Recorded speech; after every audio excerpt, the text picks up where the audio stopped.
The interior of Alaska is one of the wildest regions left on Earth. It is a wilderness of mountain peaks and flowing glaciers, vast tundra and spruce forest.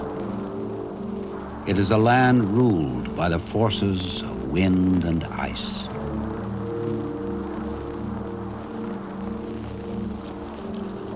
In the heart of the Alaska Range lies a national park, whose boundaries have been shaped by the creatures that embody this wilderness. Wolves, grizzly, and caribou wander freely, their lives an expression of their own ancient laws.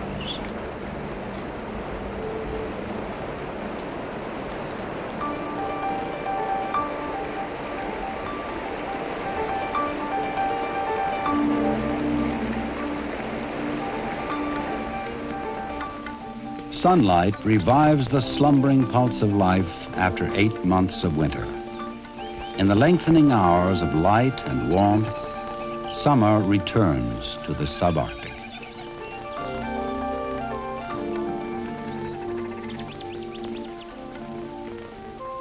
The young of the year were born when the first green plants began to emerge. Growth is intense, with less than 4 months to develop and prepare for yet another winter. This is the common law that guides all forms of life here. For the young of the Denali caribou herd, growth takes on a special urgency. Carried unborn from the herd's wintering grounds just a few weeks ago, they must already join the return migration. The calves must keep up with the others across high mountains and swift rivers, and outrun the predators they will encounter.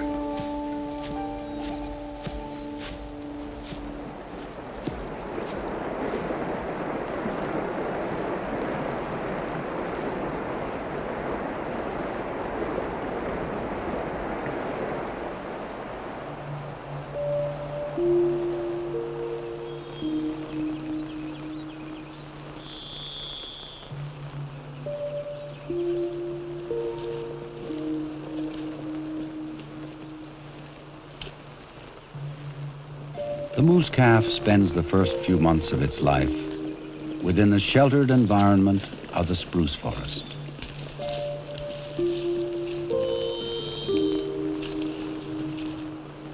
The moose cow will ferociously defend her young against any threat. Wolves and grizzlies, however, still manage to take their toll. Between the time of birth and early winter, the calf will gain nearly 400 pounds.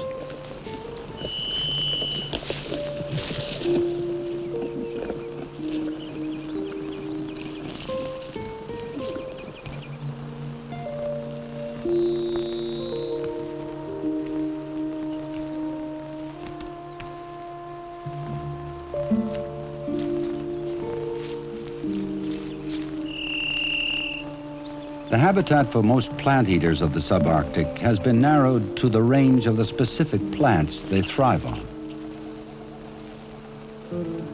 Predators tend to be wide-ranging in their search for food.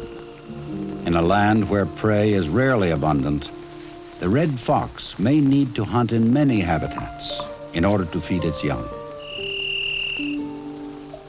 By autumn, the pups will be ready to venture out from the den and face the coming winter on their own.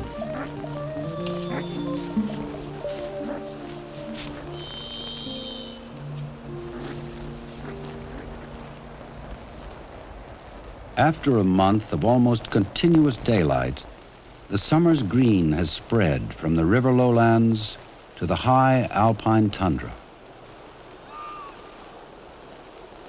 Most of the plant life in this land above treeline grows in a shallow carpet. It is but a thin veneer of life over cold, barren soil and rock.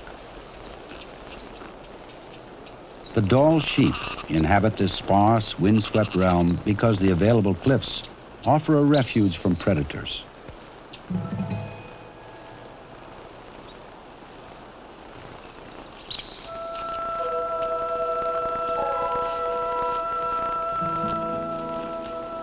The ewes and their young remain separate from the rams during the summer in nursery groups.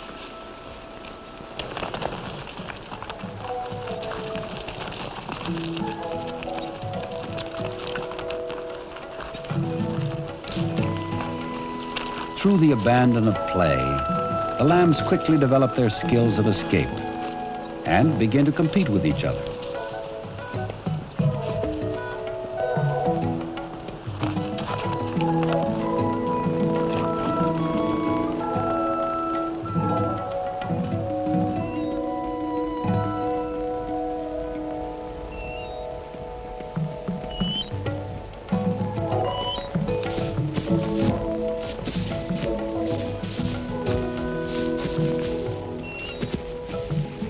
The grizzly spends much of its summer in the alpine tundra feeding on grasses, herbs, and an occasional ground squirrel. The moose and caribou calves that the grizzly pursued in early summer can easily outrun it now.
The business of life continues into the ebbing summer night, while food and warmth are still plentiful.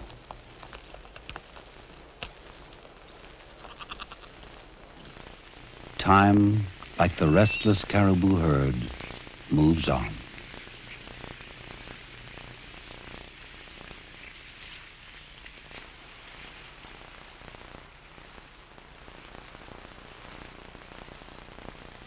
Despite its vast size and seeming lushness, this land cannot support the teeming animal populations that areas like East Africa are so well known for. Concentrations of animals like the caribou must move over large expanses of tundra to find adequate food. The compelling drive behind the caribou's yearly migration, however, involves more than the search for food. Changing from season to season, year to year, the herd's movements are influenced by a myriad of forces. No longer able to keep up with the herd's rigorous journey, the weak and injured will inevitably fall behind.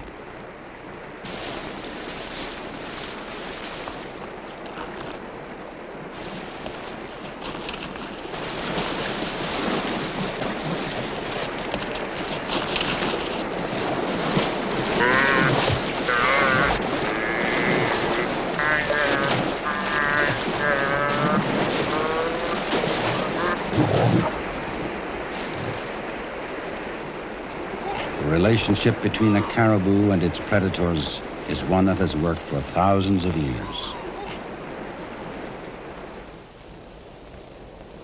Man's presence in this wilderness park is a light touch of what could be a heavy hand. As long as this touch remains light, these natural relationships will continue.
Since early spring, the Dall sheep rams have been in bachelor groups, wandering over the high ridge tops of their summer range.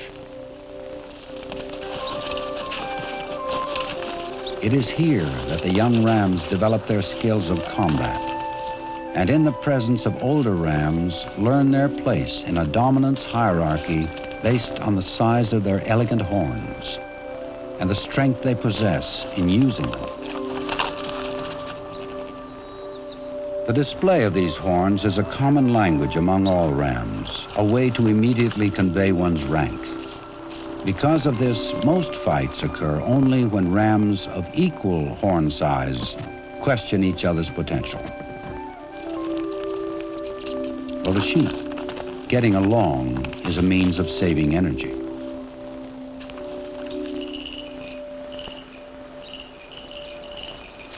The pika spends its summer in the boulder fields of the sheep's habitat, collecting grasses and flowers into hay piles within the rocks.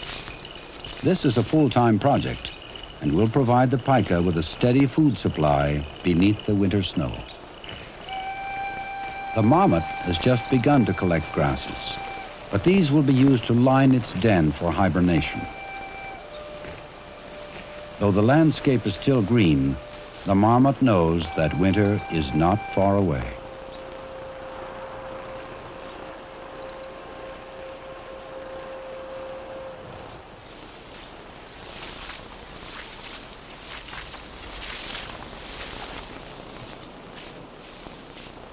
After months of almost continuous feeding, the Alaskan bull moose is in his prime.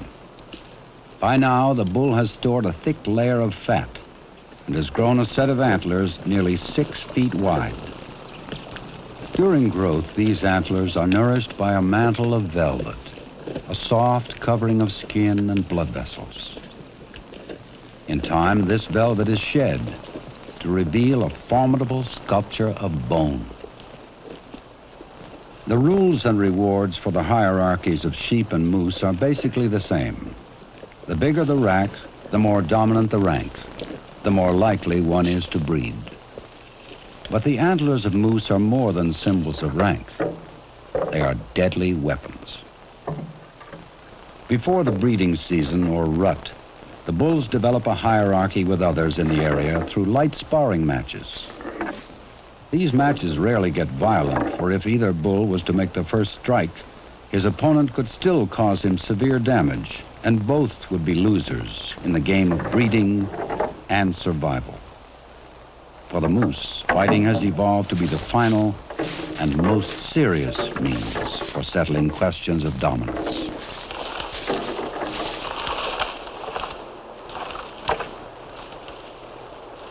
The days grow shorter and the nights are crisp and dark. Summer draws to a close.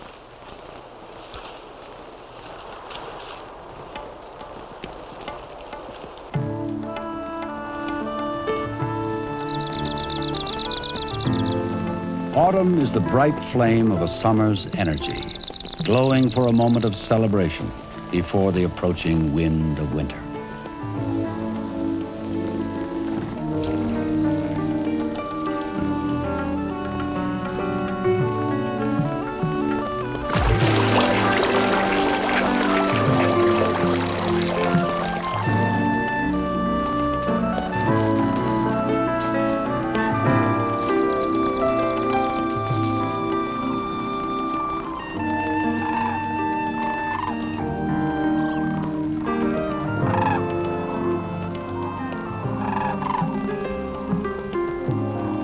It is a time of movement and migration, and it is a time of purposeful play.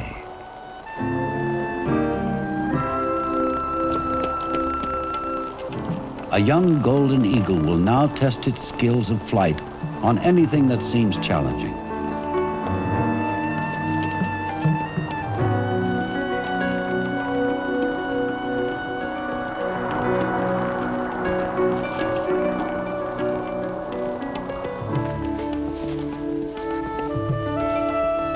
The grizzly and the Arctic ground squirrel perform the final movements in their dance of predator and prey. Soon, they will both be in the long sleep of winter.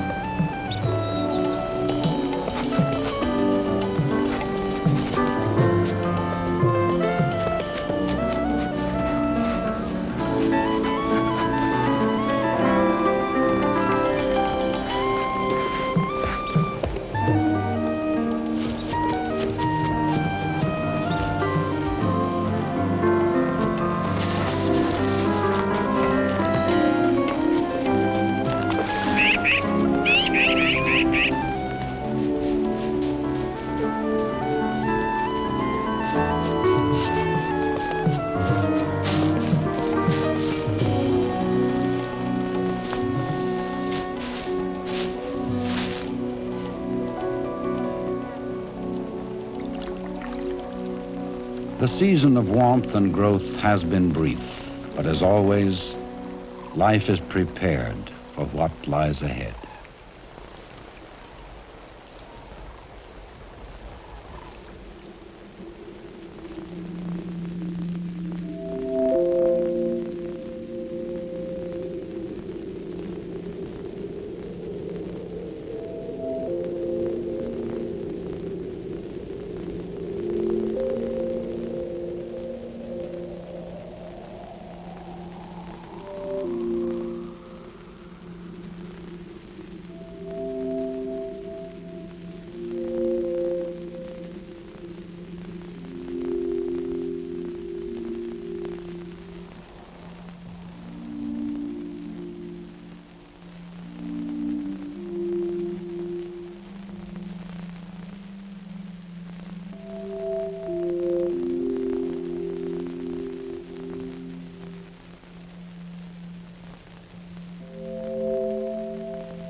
It is early October.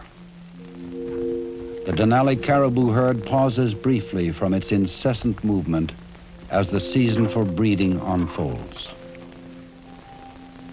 Food now lies beneath a deep blanket of snow, but the caribou's hooves are designed to easily reach it.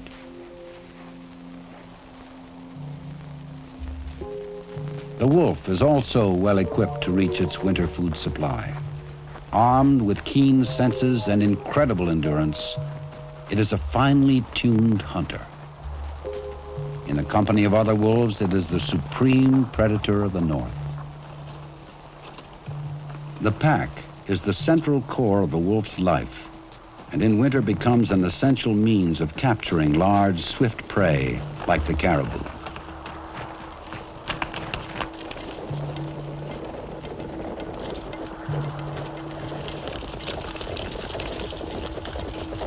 Sometimes the prey is simply run down, but this time the strategy of ambush comes into play.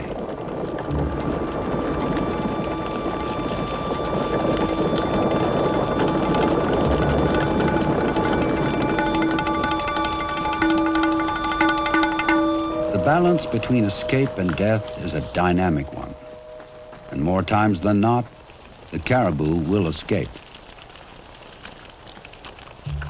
Soon the herd will migrate outside of this pack's territory, and the wolves will shift their attention to other prey. Predation is a sculpting tool in evolution's continuing art of adaptation. Both the snowshoe hare and the willow ptarmigan lose their summer color to remain hidden from the winter creatures that hunt them.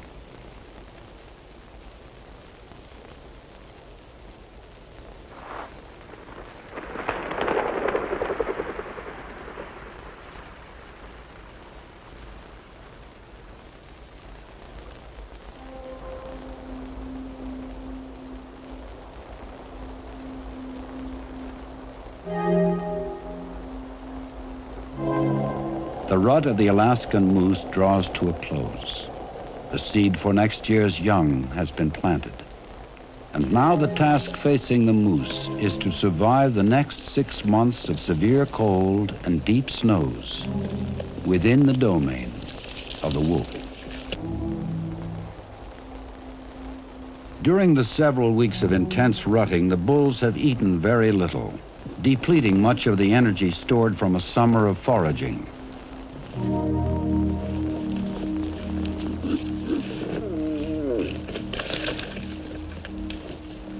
Some have been killed or injured in battles to gain or defend harems.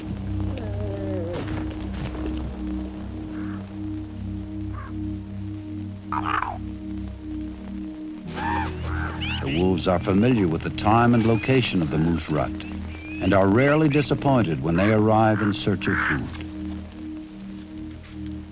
The wolves and the moose share a relationship of mutual need, for it is the wolves' presence which ensures that only the fittest bulls will survive to breed and continue their genetic line. In the reality nurtured by our mechanized world, death seems to be a meaningless end. Here in the Denali wilderness, the meaning of death is the continuation of life.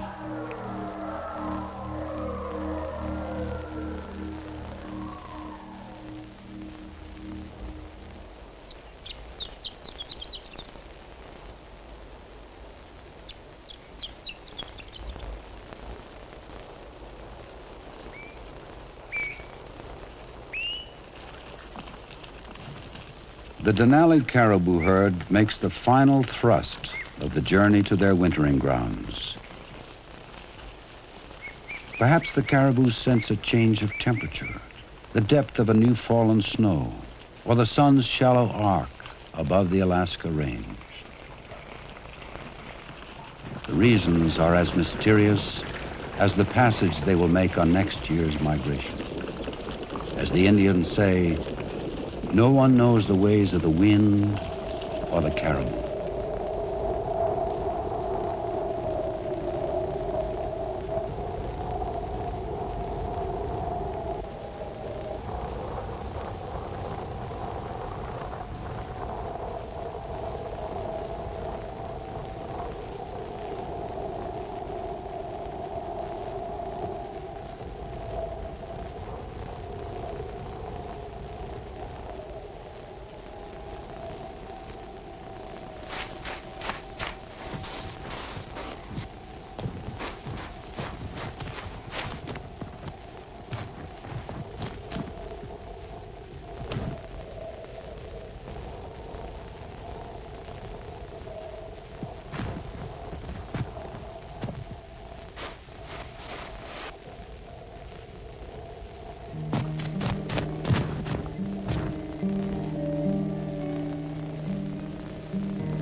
The conflict for dominance is not a struggle for survival of the individual, but rather a foothold on the future.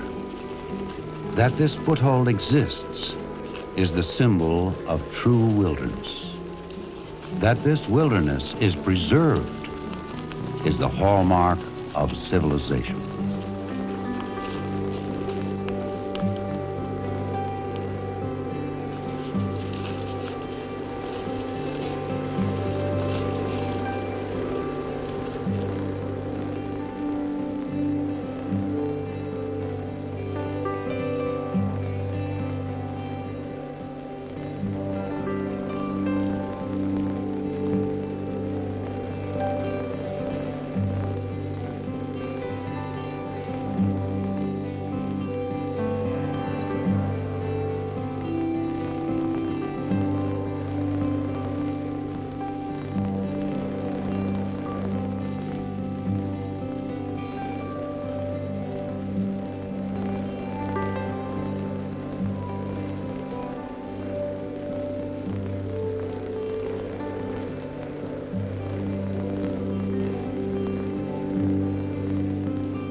In the vast, uncharted wilderness of the Alaska Range lies the most impressive feature of the Alaska landscape, Mount McKinley, North America's highest mountain.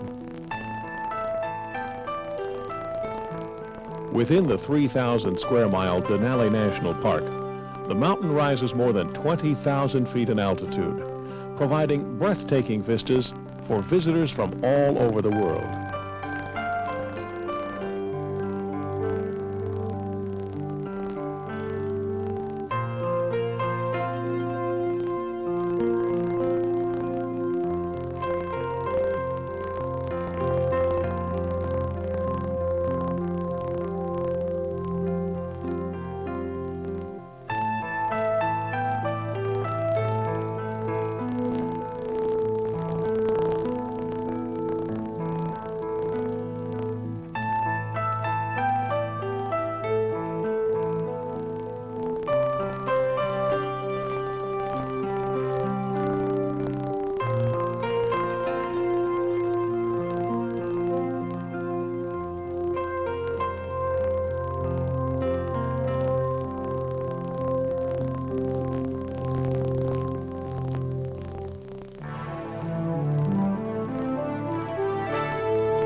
Mount McKinley, the Great One.